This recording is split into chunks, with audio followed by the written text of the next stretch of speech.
Hello again. We're going to talk about wafer papering in this video. This is another one of my ultimate cheater techniques insofar as it's basically a cut and paste technique. So it doesn't require a lot of fine motor skills or any kind of piping.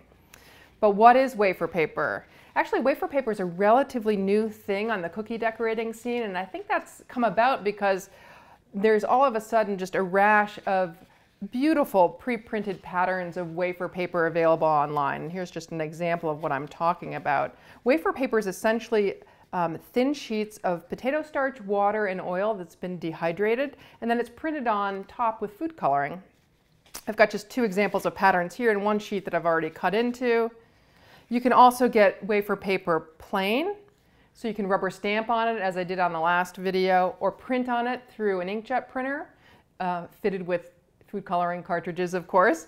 That's a more advanced technique, and I'll leave that for ultimate cookies, but you can get it plain, and I'll show you how to, I showed you in the last video how to rubber stamp on it, and we're going to actually apply some of those thank you rubber stamps onto one of the cookies today. Let me talk a little bit about the difference between wafer paper and frosting sheets. It shouldn't be confused because they are different. And I've got, let me pull out a clear piece of, plain piece of wafer paper if I can find it. Here it is. Wafer paper is translucent. It's much more sheer. Frosting sheets are actually similar.